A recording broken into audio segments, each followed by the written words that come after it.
So, for today's video, magpapack tayo ng luggage ni Hershey. Bumili tayo ng winter jacket from Terra Nova. Bumili tayo ng mga bonnet niya. And of course, pinrepair din natin yung mga gamot niya. Since just recently na-diagnose si Hershey na anaphylaxis. So, he needs his meds. And ayan, dadalhin din natin tong gift ni Bambikong na Hoka shoes. Bumili din tayo ng mga thermal undergarment kaya para hindi siya lamigin. Kasi sabi nila nasa 4 degrees daw ngayon sa Spain. And then, ito na nga po ang luggage ni Hershey na provided of course ng Philippine team. Pine-prepare ko na yung mga gamit niya for training. And limited nga lang yung kanilang luggage. Hanggang 30 kilogram nga lang daw. And then paglipad nila ng Spain, magiging 20. So, hindi ko alam paano ko pagkakasyahin lahat. By the way, life hacks yan guys. Ibilot-bilot nyo para mas ma-utilize nyo yung space ng luggage. And then nga po aking asawa. Masama ang kanyang pakiramdam kaya tulog-tulog siya. Ako naman ay puyat na wala pa akong tulog. It's already 5 AM and niayos natin yung kanyang mga dadalhin.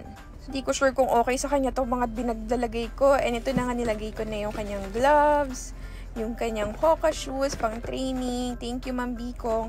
And of course, yung boxing shoes niya. And it's now ready. Kaso mukhang yung kwarto ang hindi ready. Tignan nyo lang parang binagyo. Sobrang kalat. Kakaloka. Niligpit ko nga yung luggage niya. Nagkalat naman sa kwarto.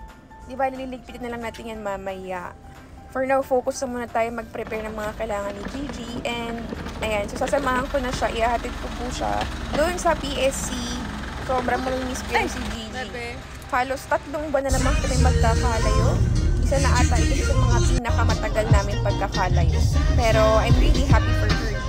Dream come true sa kanya to. Kaya, good luck natin siya. Pag-pray din natin siya na ma-qualify siya for Olympics. Sobrang dami na pinagdaanan itong mga recent weeks.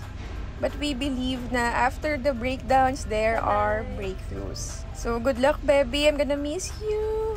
Grabe, sobrang ang hirap ng magkakalayo kayo ng mister mo, no? Yung araw-araw kayong magkasama, tapos biglang ilang buwan kayo magkakalayo. Nakakalungkot. Pero still, I'm happy for him. I will see you on March, baby. Bring home the bacon. I love you, baby.